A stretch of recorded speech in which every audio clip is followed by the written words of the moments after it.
Listen to me. If there was a wise man who would ever think of this, they would say in order to be superior to the man, you've got to be the man. For I am the man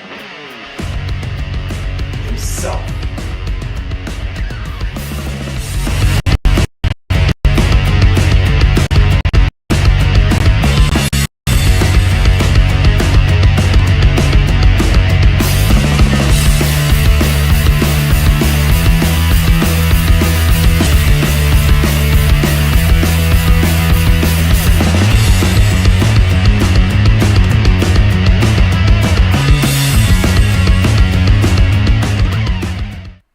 Say his name and he appears. The man is back here on YouTube. Guys, what is going on? How you guys all doing tonight? Happy Thanksgiving, everybody. This is the Club of the Man 1993. Are you ready? Are you ready to preview WWE Survivor Series 2000? Still got an occasional cough here. Sorry, guys.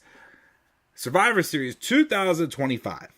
Takes place this coming Saturday, November 29th, 2025, at Petco Park in San Diego, California.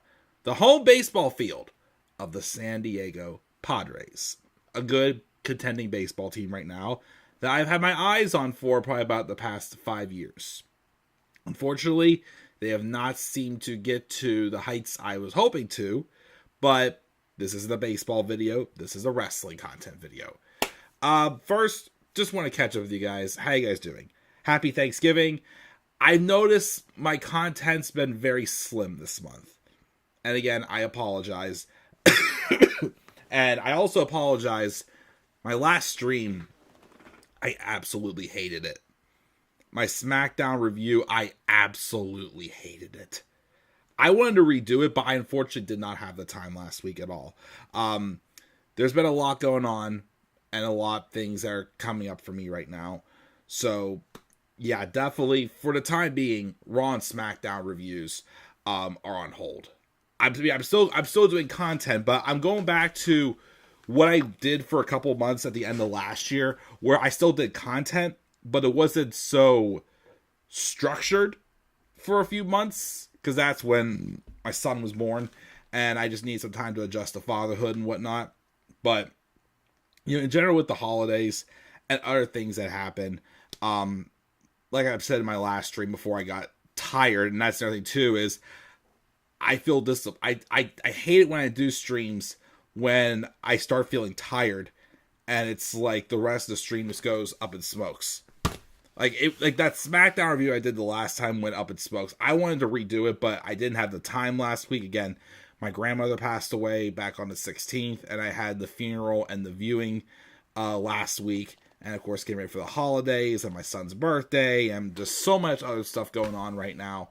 Like I said, I right now I need to take a break from doing structured content and just more so like getting stuff out there when I can. So that's kind of where I sit right now. I do want to re-talk about the couple of news topics I talked about in my SmackDown review last time, but I was going to do them tonight, but because I do have a few things I got to do tonight, because I do have a busy day tomorrow, I'm going to keep those on hold for another day.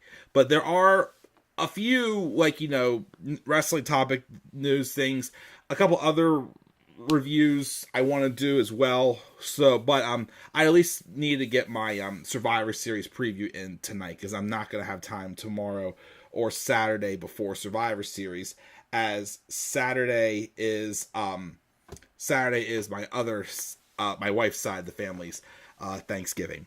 I also have an announcement I would also like to make as well. You guys already know that I am the father of one cute and amazing little boy. My wife and I are expecting our second child in April. We found out last month. Tomorrow we hopefully find out the gender. But yeah, I just wanted to share that news as well. But again, with the holidays, and then January, I have my yearly business trip that I go on. The one I definitely always go on. And then I have my sister's getting married in February, so I'm going to be busy with that.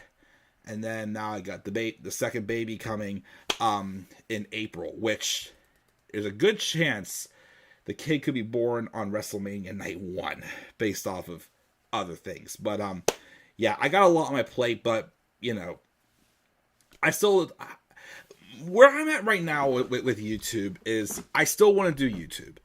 To me, again, like I said, even my wife does this. This is like my hobby. This is like my space to get away from the world and just express myself, express me, like share my interests.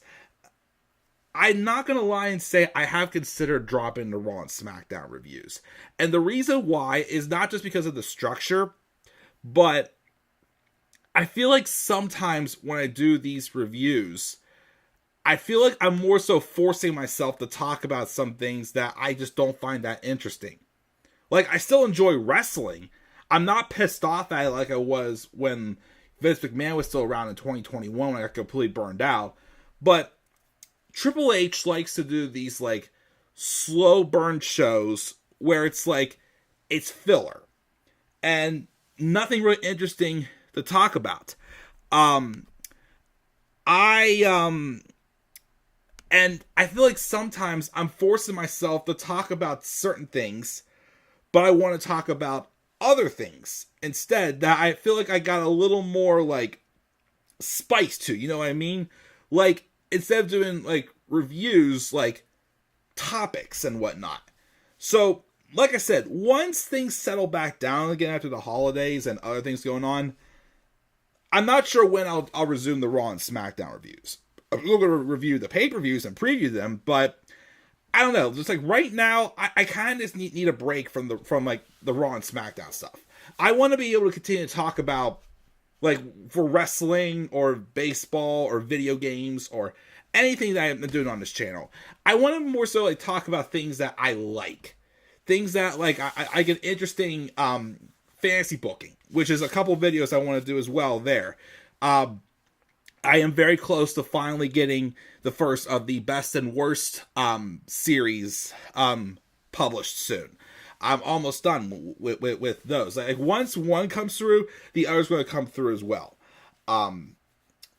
So yeah, I'm in an interesting spot here where it's like I'm itching to make some changes. Again, still talk about wrestling. I'm not going to be like 2021 and just say, I don't want to talk about this anymore. I'm done. I want to do something different. No. But again, I just want to kind of like do it in a way that it's a little more fun.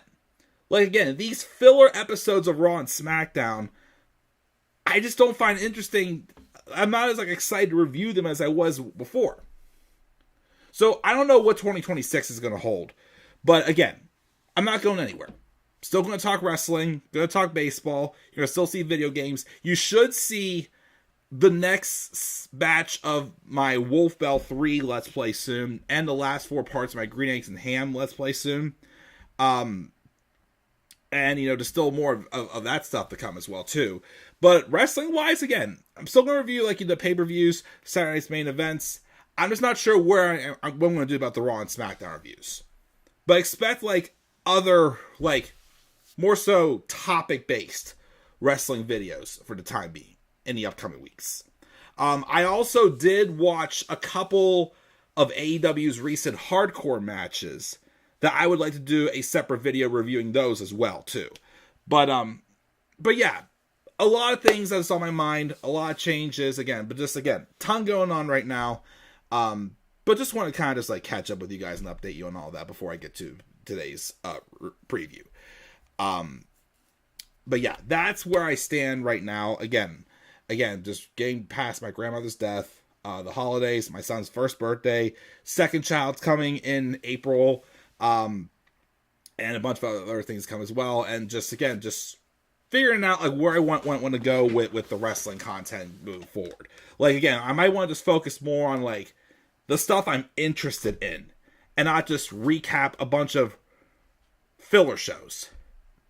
But we'll see where it goes. So I thank you guys for letting me express that, and hopefully it can continue on. But I'll get to the live chat in just a second. I see I got 2 of my very loyal subscribers in the live chat. I'll get to in a second. But just to quickly preview, give my overall thoughts for Survivor Series. There's 4 matches. I'm interested in 3 of the 4 of them.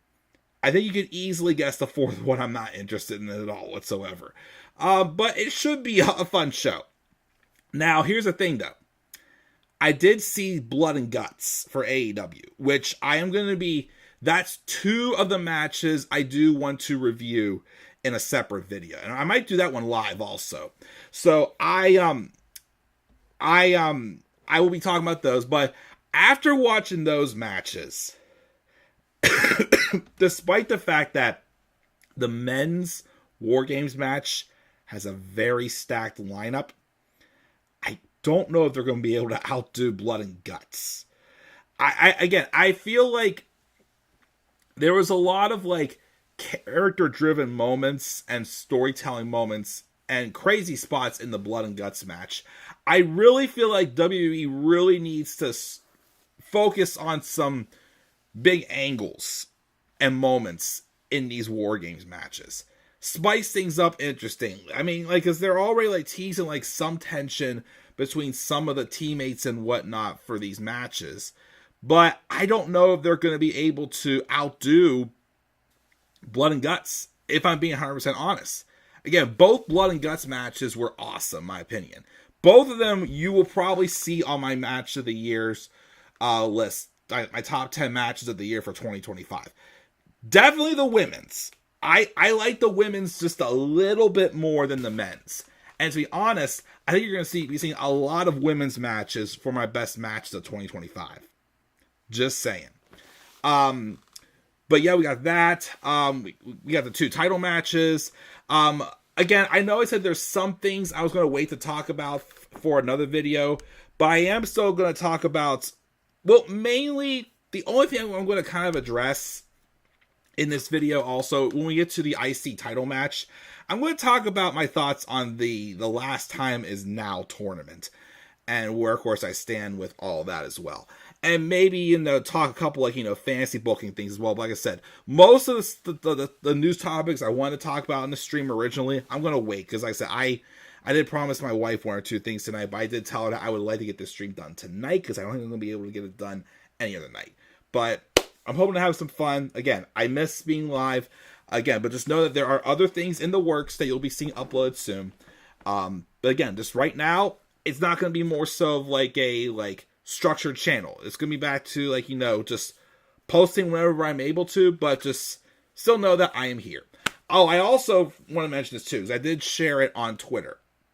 If anybody at all follows me on TikTok, please give my latest TikTok of my Survivor Series predicted match card the love. It only has about 400 views on YouTube, which I was a little disappointed with because it did start off kind of hot in the first couple of hours it was up on YouTube. But let me see here. That has 403 views on it. On TikTok, that match card has 92,600 views. If I can just check really quick just for a second just to see. Just got another like. Yeah, 92,600 views on TikTok. That's far superior because my last few match cards have gotten a lot of love. Yeah, I like my my Crown Jewel and my Evolution cards got 40,000 views. And my Survivor Series card on predicted card on TikTok has 92,600 views. So if that can definitely get the love that it deserves, I know, of course, not all the matches are accurate. I would love to make that my first 100,000 viewed TikTok. And I'm not really that focused on growing on TikTok. I still post them just for the heck of it. Because I post more so just match cards and turn alert shorts and whatnot. I don't really post much else on TikTok because TikTok can be a little bit sensitive about some more hashtags and whatnot we use. But But it still be cool to say I had a 100,000 view TikTok. So if you can give that on love, give me a follow on TikTok, and just give that the love it deserves, that would be great. I would hope to get that to 100,000 views. But if not, we'll see, of course, where it goes. So let's check our live chat before we talk about my preview, my thoughts for Survivor Series, which again I think should be a pretty good show. We have Tyler in the live chat saying Happy Thanksgiving. There's only 4 matches. Yes, those Survivor Series matches are probably going to get a lot of time. If they would add a 5th match, I could see them maybe adding Tommaso Ciampa versus Ilya Dragunov. I thought they were going to be doing the 5-on-5 Survivor Series elimination match between the MFTs and Sammy, Shinsuke, Ray, and MCMG, but they're doing that on SmackDown tomorrow. Fine. Surprised there's no last time is now tournaments. I'm also disappointed we didn't get, because I predicted we were going to get a mixed tag match with Aleister Black and Zelina Vega taking on Damian Priest and Lola Vice. I feel like that's the only reason why they're continuing that feud, so they can call up Lola Vice. And in real life, Lola Vice and Damian Priest are dating. So that would be a nice way to kind of put over Lola Vice in her call-up. That's why I did predict that match, but that is not happening. But it's okay. We will get it sometime soon. Another kid. Wow. Yes, indeed. Another kid. Wow. We were shocked for sure as well. We were 13 weeks in when we found out last month. Yeah, 13 weeks in, and we'll be 19 weeks tomorrow. Crazy already. Thank you as well, Tia Coupons. Happy Thanksgiving, and congrats on the huge news. And sorry about your loss, definitely. And his grandmother died back in 2018. Yeah, this was the first grandparent I've lost since I was 4 years old. In my life, this is only the 3rd family member this close in blood I've lost. Since in my entire life. My dad's dad, he died before I was born. My dad's mom died back in June of 1998. I was 4 years old when that happened. We all know my uncle died 5.5 years ago in April of 2020. And my grandmother now just passed, dying as well, which is my mom's mom. My mom's dad is still alive currently. But he is doing well, and the rest of the family is doing well too. But I appreciate your condolences and whatnot. Tyler said, don't put the title on Nikki Bella. Oh, I'm going to mention something about that when we get to that match. But that is the match I don't care about whatsoever. I don't even know why we're doing this match, and why are we even wasting our time with all this. Tyler says he enjoyed AEW Blood and Guts episode. It was a great show. Even also the Falls Count Anywhere match they did with Hangman and Hobbs, I thought was a really good match as well too. Definitely one of the best additions of AEW I've seen in a long time, if I'm being honest. I think the women's War Games match will be better than the men's, Tyler thinks. Interesting take there. Okay. I think the men's is a lot more stacked with the depth in that match. But you never know. We'll see where the women's one goes. Happy to have 4 days off of work. Thank goodness. Yes, I couldn't agree more. Tyler didn't like the Blood and Guts matches. It's on YouTube, like 6-on-6 for the women. They overkill. They should have done 5-on-5 or 4-on-4. Yeah, I didn't get why that one was 6-on-6. But I still liked what we saw in that match. Again, I will talk about those in a separate video. I still miss Seth. I wish he was not hurt. Me too. Definitely a bummer. Of course, they had to go like a different direction with the Vision, of course, for this Blood and Guts match and whatnot. But it looks like Seth could probably be back around WrestleMania from what I've heard reports from, but I'm not sure. I never heard the official diagnosis for his shoulder injury. I'm hearing a torn rotator cuff. He probably either had a torn rotator cuff or torn labrum. Probably one of the two was. But we'll see where it goes. And end the Judgment Day. I still feel like that's not going to be happening until Liv comes back. Which should be soon, though. Liv should be coming back very soon. And I still have my take on what's going to happen with that story when she comes back. But without further ado, I am going to move on to talk about my predictions for these 4 matches that are happening on Saturday. I'll be watching the show still on the streaming site my friend told me about watching. I am almost done paying off a big bill that I need to get paid off before the middle of next month before I can start charging a heck of a lot of interest on it. So once that is done, I plan on subscribing to the Disney Plus bundle with Disney, Hulu, and ESPN. So next year I will be able to watch the pay-per-views on on ESPN. So that's my plan going forward. That, unfortunately, that doesn't mean I'm still going to put a hold on bringing back my full Adobe Suite subscription. I did just check today. The price did go up $10. So yeah, I'm going to have to wait on that a little bit before I do bring that back, because still got some other things to take care of in the meantime. But all is still going well in my life for sure. But just 2025 has been one of those years. But it happens. It's life.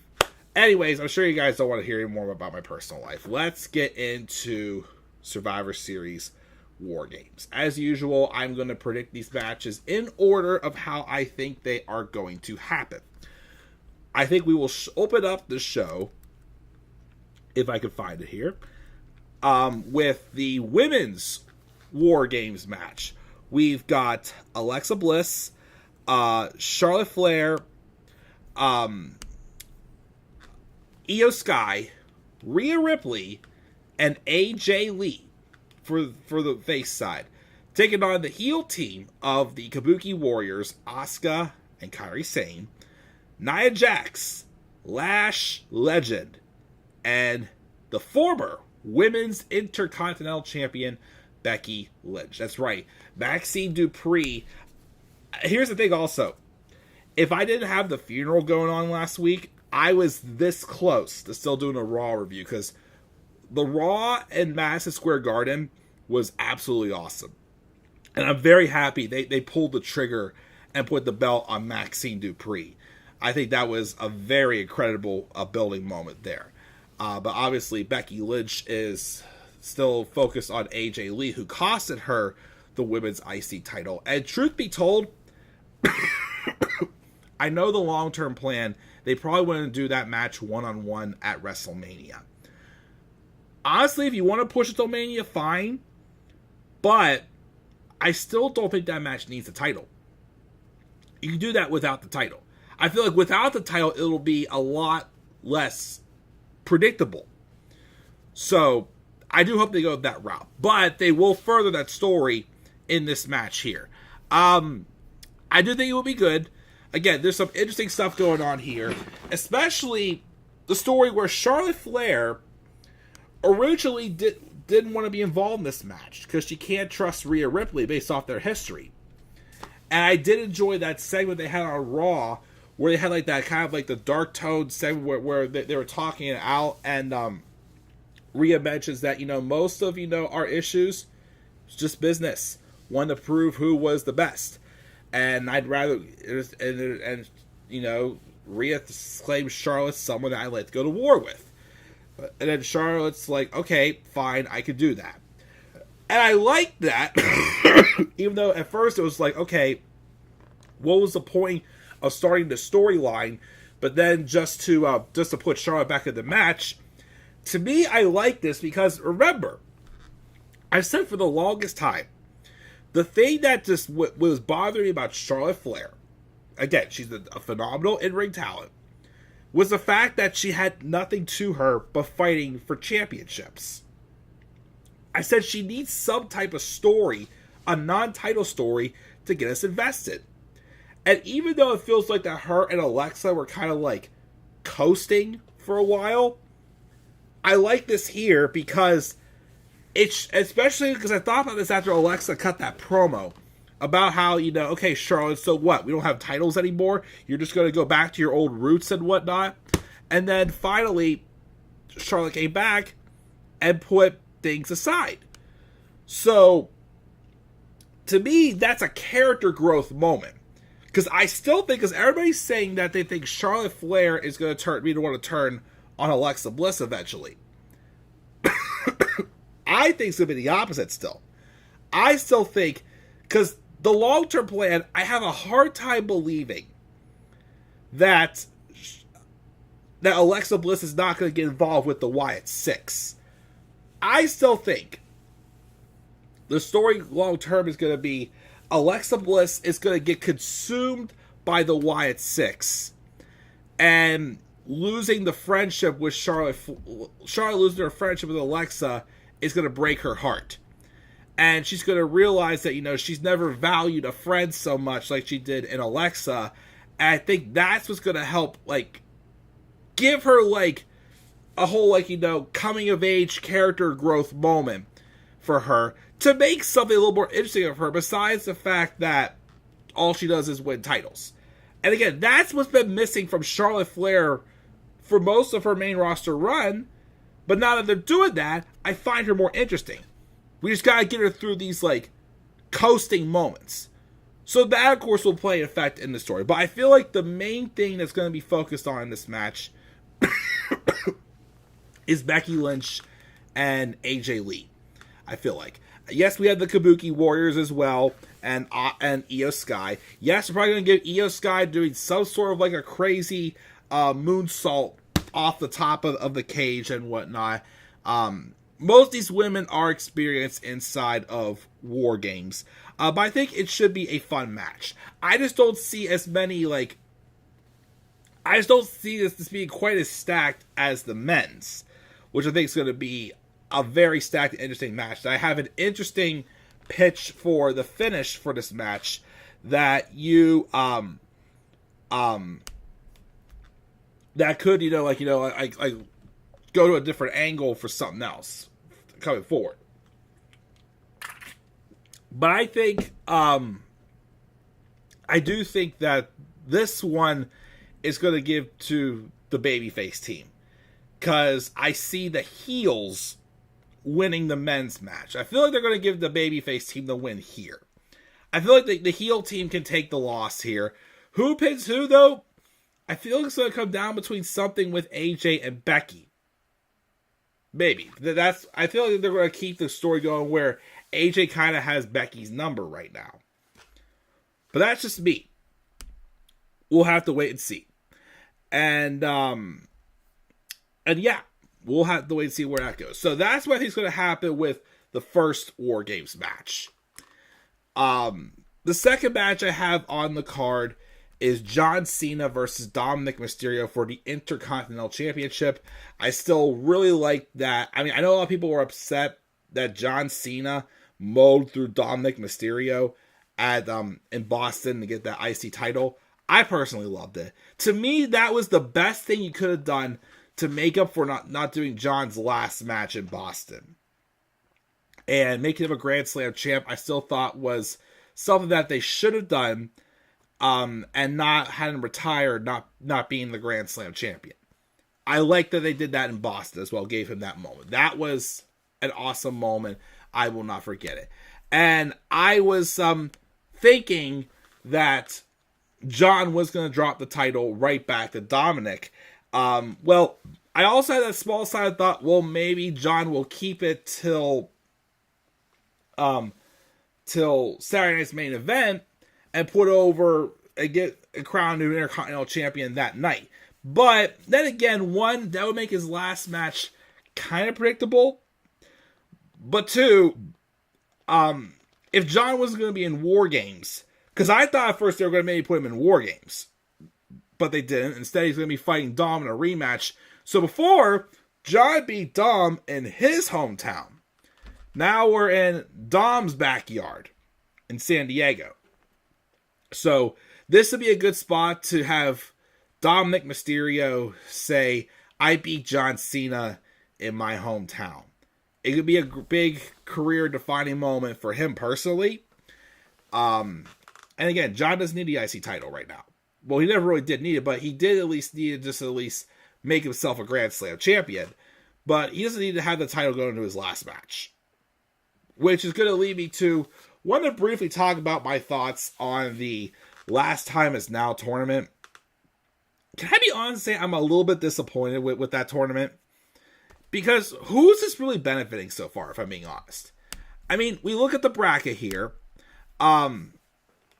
Jey Uso beat The Miz. That's fine. Rusev beat Damian Priest. That's fine as well. Sheamus originally beat Shinsuke Nakamura. That so far was probably... I could probably consider that... Well, actually, no. It's definitely one of my favorite matches in the tournament. It's not the favorite match I had of those so far in this tournament. But Sheamus, unfortunately, had to relinquish his spot due to injury. I already read the SmackDown spoilers. If you don't want to be spoiled for tomorrow's episode of SmackDown, please either just block out your ears for a second when you can talk it. I'll give you the double thumbs up. But I did see that it was The Miz as the replacement opponent getting a second shot, taking on LA Knight. Really? LA Knight defeated his mystery opponent, which was Zack Ryder. And then we have Penta defeating Finn Balor. Solo Sikoa defeating his surprise entrant, Dolph Ziggler. Nice seeing Dolph back. He had a great match with Solo, I thought. Carmelo Hayes defeated Bronson Reed, surprisingly. Well, he had some help from Cody Rhodes. And Gunther returned, which Gunther came back with his original theme song he had in NXT UK. Thank goodness. I love that version better, if I'm being honest. And he had my favorite match of the tournament still was him and Javon Evans. That so far has been my favorite match of this tournament. Need a little drink here.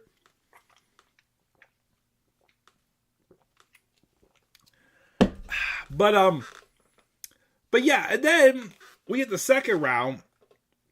So Jey Uso's fighting Rusev tomorrow on SmackDown.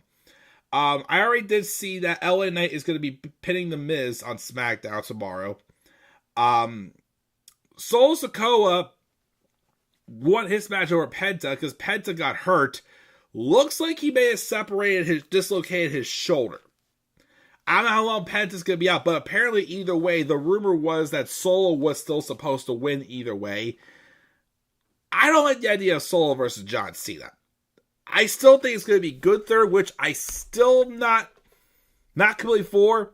Like, I'll take, like from what I know who's left, LA Knight to me out of all of these would be the one I would want, because my original top three choices I had for John's final opponent was either LA Knight, Joe Hendry, or Edge. I'm good. And honestly, at this point, I want it to be LA Knight, but he's gonna take on Jey Uso or Rusev, which kind of want to see Rusev get that victory. I don't know the results of that one tomorrow. I just know the results of The Miz replacing Sheamus, which Sheamus would have been a good choice too if Cena still had the IC title. But now that Cena's probably not going to have the IC title, but either way, he's out hurt now. Don't really need it to be Sheamus. But LA Knight would have loved to see that. Rusev kind of needs to get a win back on Cena. And I would accept Jey. He's not my favorite pick for to win this, but I would accept him being John's last opponent. But Solo Sikoa, if John didn't get his revenge on Solo in the main event of WrestleMania 40 when he helped fend off the Bloodline, I would have been maybe a little more accepting of Solo, especially since he is winning more matches lately. I do like that, but again, I'm still not comfortable with fully trusting the MFTs are going to get that momentum that I think they've been trying to give Solo for the past couple years. But I don't need to see John Cena and Solo. And I still think the rumors are they're going to be going with John Cena versus Gunther. Any other time, I'd be okay with that match. But for John's last match, really? Gunther is a world champion. he is now the longest reigning Intercontinental Champion of all time. And he retired Goldberg this year. To me, it's like he doesn't need to be the one to retire John Cena. Like, what's it going to do for him? It's not going to make a difference. Like an LA Knight, it would make a difference. Like, okay, if they had someone like CM Punk or Randy Orton, some nostalgia, I'd be okay with that. But like, put him over someone new like LA Knight or Joe Hendry or a surprise return like Edge. Or I know a lot of people were hoping for Obafemi. That'd be a good one too. Heck, they could have had Javon Evans win this tournament as well just to put over a new star. I would have loved that. I still kind of wish Cena would have finished off his career as a heel. Still showing those like times where it's like he's regretting his actions.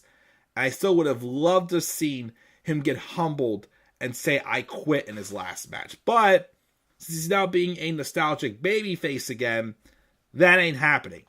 Unless when Gunther, who I think is going to win, because I'm hearing rumors the final two are going to be Gunther and Jey Uso, which, okay, now I'm like, we've seen that match too many times. That doesn't need to be happening again. But, of course, that could make a difference because I have a big prediction involving Jey Uso in the Survivor Series men's match. But, yeah, I'm a little, like, other than LA Knight, is anybody else who's really, like, advancing in this tournament, like, really benefiting from it? So that's why I'm still hoping LA Knight wins it. I'm still pretty sure, though, it's going to be Gunther, and I don't like that. Again, Gunther, nothing against him. He doesn't need this. Someone, again, like, heck, I would have taken Carmelo Hayes as well. That's another person I was kind of hoping would have beaten Gunther was Carmelo Hayes. Again, Rusev, I would have accepted. Penta, I would have liked. Would have been nice to see maybe either Zack Ryder or Dolph Ziggler get farther on a tournament. Like if they weren't going to get past the first round, although they put on good performances, what was the point of having them in the tournament? You know what I mean? So, I don't know. It's probably going to be John and Gunther. Again, I still don't like that, but whatever. At this point, just whatever with the tournament. But I just want to that's one thing I want to get my thoughts on that as well. And again, I am hoping though that Penta is okay from that shoulder injury he suffered on Raw. Even Solo looked concerned for him as well, which shows that Solo does have a heart for sure in real life, but he is just a bad boy enforcer or mafia type, final boss, whatever you want to call him on TV. But yeah, hopefully Penta does get better because that spot, they look like he really roughed up that shoulder. So hopefully he's not out for too long. But yeah, I just want to get my thoughts on those things. Again, other news topics, we'll save for another time. Do I really talk about this next match? The match I give zero craps about is Stephanie Vaquer versus Nikki Bella. Why are we doing this match? And I'm going to continue to ask this too. Why is Nikki Bella even here? She hasn't won a single match, I believe, since she's been back. And yet, this is the second title match she is getting since coming back. She fought Becky for the women's IC title back in September. And now she's fighting Stephanie for the women's world title this weekend. And she has not yet won a single match, but yet they're just hyping her up as this legend, that this, one who paved the way for all these women. I'll say this also. I am glad that when Stephanie had her response to Nikki Bella turning heel, that she did say, the only way you paved was the way to John Cena's room, whatnot, because the WWE put themselves in a very tough spot having all these women, because at least whenever Nikki Bella and Ronda Rousey feuded with each other back in 2018, like Ronda shut down the idea of Nikki being like this trailblazer that she believes she is. This time, they have all these women saying that Nikki paved the way for them, which we all know is not true, because Nikki Bella, no offense, is an overhyped reality star that's treated like a legend in wrestling, where you can actually, if you removed Nikki Bella from wrestling history, would it impact? No. And again, especially when she played a character that was against this whole Divas Evolution or whatever you want to call it back in 2015. And that really just bothers me. That since she's been brought back, they pushed it on us that she is this trailblazer. She paved the way for these women. So I do like that Stephanie kind of like kept the consistency and said, you may be a legend, but you're not me. So I appreciate that, but still. And the other thing too is, here's the thing. I'm predicting Stephanie to retain. I don't see her dropping the belt, but there is that part of me that is worried they may put the belt on Nikki. Because to be honest, if Nikki doesn't win this match, why still be here? Why continue on? Like, this run she's had has been completely pointless. Nothing to it other than being Stephanie Vaquera's friend. That we smelled miles away was going to eventually turn on her and get a title match. So, I'm just saying, I'm predicting Stephanie to win. But I am worried they may put the belt on Nikki. Because again, if she just turned heel, and if this isn't going to be her farewell, I have this bad feeling they may do that. I don't like it. I don't like it because, again, she hasn't won a single match. Yes, her acting all entitled and such as being hyped as a legend puts a heat on her, yes, but who wants to see Nikki Bella as women's world champion in 2025 and 2026? Not me. I'm sure you guys don't either. So, I don't know. I don't like it. I don't like it. I'm not excited about this match whatsoever. Just hopefully Stephanie just wins and we can move on. And maybe not see Nikki Bella on my TV anymore. Sorry. Again, it's just, she came back and wants to have one more run. Fine, but they gotta stop like treating like she is some big difference maker. When, no offense, she isn't in wrestling. Maybe in reality TV, yes. But for wrestling, no. Not at all. Alright. Let's talk about this stacked main event. The men's War Games match. We got our two world champions. CM Punk, Cody Rhodes. The OTC, Roman Reigns. And the Usos teaming up against the Vision's Braun Breaker, Big Bronson Reed, the Tribal Thief. We've got Logan Paul, Drew McIntyre, who's involved in an interesting story where Paul Heyman basically still picked him even though he's suspended. I guess specifically just from SmackDown, not from everywhere else, but that's going to be an interesting loop thing in there as well.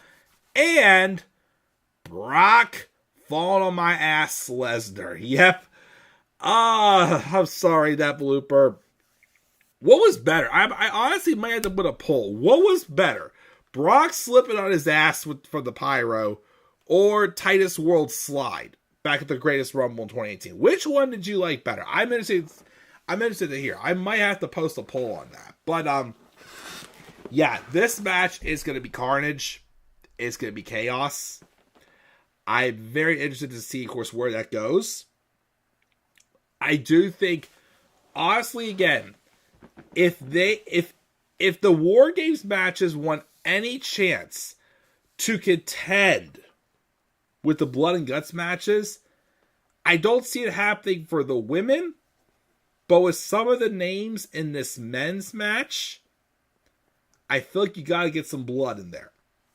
You gotta really get, I wouldn't say make it like a gore fest or whatnot, but I think you gotta get some red in this match. Really emphasize the tone to it, because this match again is filled with some of the biggest. Like, who was it that said in the promo on Raw recently, this is like an all-star match?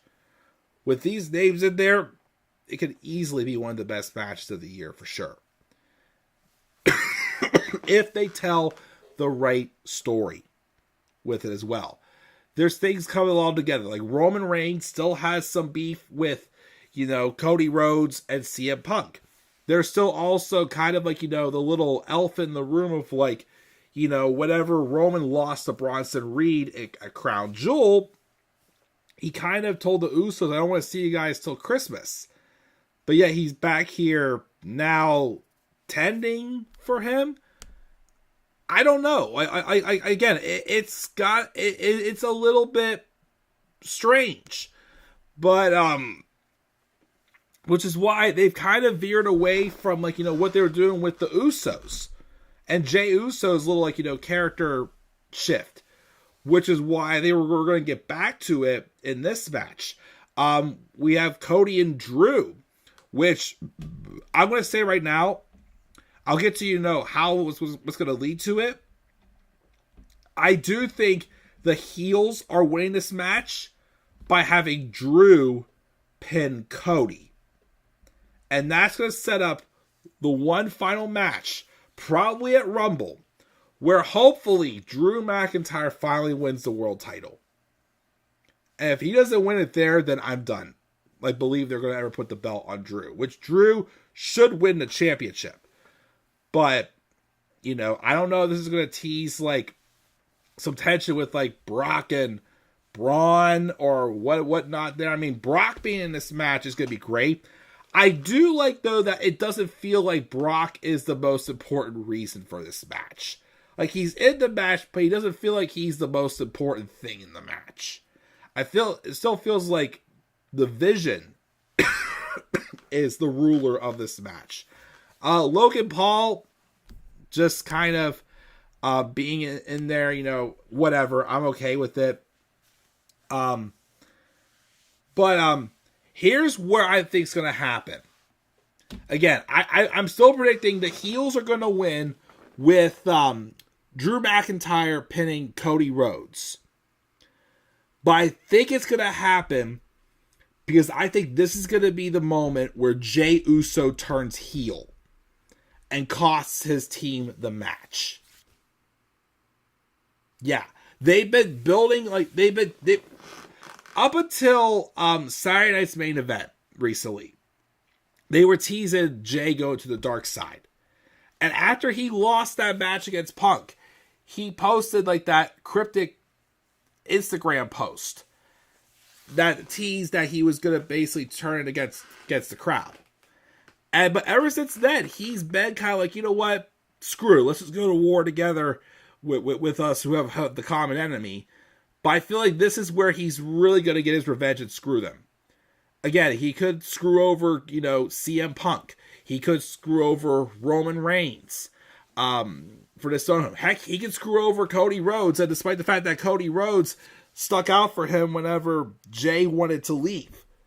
I think this is the match where Jey turns heel. I think they were waiting for a moment and just trying to catch us where we would least expect it. So I think this is where Jey goes heel and costs his team the match. Again, he can turn on Cody, and Drew can Claymore Cody and get the victory if that's how you want to do it. But I think that's gonna set up a door opening for different things for the future as to where some things could go. I mean, I haven't heard a rumor they may do Roman, Punk, and Cody in like a title unification match. I don't know how I feel about that. I mean, that's three big names that would be stacked and awesome, but not really focus much on that. But yeah, like if they want to, have like something that makes sense and some good continuity there with Jay's transition. Because again, here's the thing too. If Jey does turn here, maybe that helps him, beat Gunther if he does face him in the finals. As it's rumored that he's going to be the one getting to the finals to face Gunther, and they have a heel Jey Uso versus John Cena. Could be something interesting.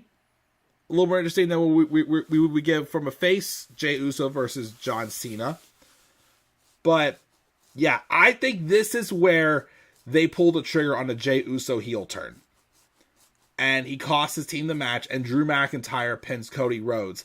And that's what leads to Drew getting his next world title shot. So, that's my thoughts on Survivor Series. Again, I talked about the face team's going to win the women's match. Dom's going to beat John to win back the IC title. Stephanie Vaquer hopefully retains the women's world title. I'm not going to let them say I am worried they may put the belt on Nikki if Nikki is planning on staying. And then Team Vision wins the men's War Game match due to a Jey Uso heel turn. And again, I think Drew McIntyre is going to get the pin by pinning Cody Rhodes. So. And yeah, there was like 4 other topics I want to discuss again. I'm going to save them for another video. But thank you guys for joining me live. And again, like I said, I know things right now are a little out of whack and crazy. Again, I'm kind of going back to the non-structured tone and schedule on the channel right now for a bit. But again, I'm going nowhere. Again, I will be reviewing Survivor Series at some point over the weekend or early next week. And yeah, there's probably going to be some other, video games and wrestling topics I'm going to talk about. I will review Saturday night's main event for John Cena's last match this coming month. And again, you'll still get wrestling videos, but probably more so just like topic-based. And maybe a couple more AEW videos as well. Just a couple of AEW topics I want to talk about as well, too. But definitely one of them will be a live review of 5 of the recent hardcore matches from some recent pay-per-views. And I'll tell you those 5 that I watched. The Blood and Guts matches. The 10-man Lights Out Steel Cage match at Forbidden Door. And the 2 pay-per-view matches between Darby Allin and Jon Moxley. Yeah, that I Quit match. That's going to be an interesting one to talk about for sure when we get to it. But yes, I'll be doing videos on those as well. And other stuff going to be still coming to the channel up in the upcoming month or so as we close out the year. So, I am going to check the live chat before we go off the air here. TN Couponer says, Mike, keep on making those smart money moves. Just paid off my car 2 months ago. Nice. Almost done paying off mine. That'll be a huge relief as well. But yeah, right now the big bill I'm trying to pay off without getting big interest is my cat's UTI bill. So that should be paid off by December 10th. So that will take care of that for sure. That's been a big Achilles heel. Bliss turning heel would make more sense. And if you keep on coughing, get some water. I probably could have, yeah. I mean, it's still occasional, but I have my Pepsi to try to, keep me awake. But, just the occasional nagging cough. But feeling pretty good. A couple weeks ago, though, I had a pretty bad cold. But, what if Nikki wins the title and Cena loses the title? Oh, gosh. And, of course, when Nikki turned heel, she had the Cena left you chance. Oh, Lord, oh, Lord, oh, Lord. Literally, that's the best thing Nikki Bella has to bring on TV, is her getting roasted about her failed relationship with John Cena, sadly. Sadly, that's when Nikki's been the most interesting, is when she gets roasted about that.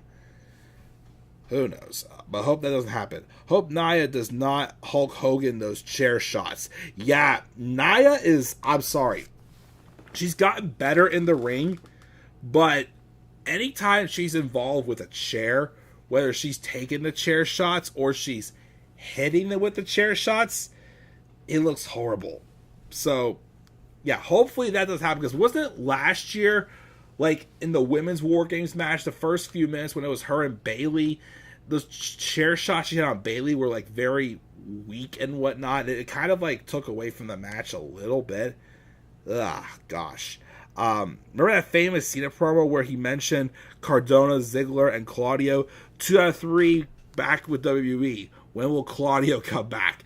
Yeah, the Cena's version of the pipe bomb back before Night of Champions. That was a great promo. Yeah, Claudio is in AEW. I don't see him leaving anytime soon. Although I'm not a fan of the Death Riders, I do like how they've even though Moxley's being pushed, of course, as like the main character of that group, they have like Claudio being like getting like that vibe of like, okay, Mox may be the biggest name in this group, but you gotta keep your eye on Claudio. Like that's the vibe I get. Like they still make Claudio out to be like the unsung, like dangerous one in the group, I feel like. But yeah, he's not coming back to WWE anytime soon, in my opinion. Don't have Gunther win and beat Cena like he did to Goldberg, and then Goldberg went whining about it afterwards. Jeez, oh man. At least LA Knight would be a fresh matchup, exactly. Tia Couponer's guesses were Oba and Trick. I would take a Trick Williams. But yeah, I would have loved if any of these surprises would have gotten further than the first round, in my opinion. But I figured they weren't going to be NXT talent after they did reveal Javon Evans was in that bracket. So I do, I feel like the NXT talent wouldn't be kept as like an actual surprise. Let me see what else we got here. It's weird to see Brock Lesnar in a War Games match. Also, I don't want to see Logan Paul in this match. Me neither, but it is what it is. It's not the worst thing in the world for me. Just don't make him like the centralized thing in this match. Although I'm pretty sure this is teasing for an upcoming title match with him and Punk. Fine, just don't do that at WrestleMania. That's all I ask. Don't do that match at WrestleMania. And Logan Paul beating CM Punk for the world title isn't really what I want to see. Now, I still believe that if John Cena would have remained heel and they would have made Logan Paul a champion, then I would have liked that, because again, I still like stuck with the idea of when Cena mentioned he wanted to ruin wrestling when he was a heel at the beginning of the year. And he walked up to Jey Uso at that Saturday's main event and said, wouldn't it be sad if a YouTuber became world champion? To me, it's like that's a way Cena can impact this whole, plan to ruin wrestling by getting the belt on Logan Paul. Like, something like that, I'd be okay with Logan Paul being world champion. But, again, someday they're going to want to put that world title on Logan Paul. It just has to be the right time, the right place, and the right story. You do that, I'm not going to complain. Again, I don't like Logan Paul personally, but if he's a great in-ring talent. I'm not going to deny that. He is talented. Just tell the right story, and I won't complain. Don't just give him it, though, just for the heck of it, though. That's the only thing I'm worried about. I thought Drew attacking Cody should have ended SmackDown. Yes, I agree. We are on the same page about Jay. Jay goes with Heyman. Jay goes with Heyman would be pretty interesting as well, too. It's like the Mr. Krabs meme on the next day with Roman returning again and again and again this year. Yes, the fact that they advertise Roman Reigns is returning, it's like he's had how many returns is not really like, that big anymore if it constantly happens. I don't know what that. It's more of happens. That or Veer is coming when Veer Mahan was being advertised. Oh, good Lord. Goldberg should won his final match with Gunther. If the title wasn't involved, yes. But, I don't know. After Goldberg whined about how that all went down afterwards, I kind of lost respect for Bill. I don't know. Nah. And that actually, believe it or not, I thought was a good match. It wasn't a match of the year candidate, but that was probably the best Goldberg match I'd seen since his series of matches with Brock in 2017. But, yeah, whatever. But I think I want to call it a night here, guys. Thank you again to Tyler and Tia Couponer for joining me live on the stream. Again, I have other news topics I want to talk about that. Well, a couple of them, most of them were from whenever I did my SmackDown review that I completely crapped the bed with because I got tired. So I will do those again in a separate video some other time very soon. But you will see me live again in the next few days as well to review Survivor Series. And hopefully we'll have a lot of good things to talk about to wrap up the end of 2025. So guys, what are your predictions for Survivor Series War Games? Leave your thoughts again down in the comments section below. Slap a like on the video and subscribe for more content on my channel. Follow me on Twitter as well at the Club of the Man 93. And also follow me on TikTok and Instagram at the Club of the Man 1993. Make sure you, of course, also, if you don't follow me on TikTok, make sure you do. And also that you get that you give that TikTok some love and see if we can crack it to 100,000 views. It would be very cool to see that happen. So until then, guys, I'm checking out. I'll catch y'all later. Have a great rest of your Thanksgiving. And do not forget, in order to be superior to the man, you've got to be the man. And for I am the man himself. And that is not a prediction, my friends. That is a fact of life. Yeah! Also, before I go as well, if you are going to be Black Friday shopping tomorrow, please be careful. Have a great night, guys, and I'll see you guys next time. Take care.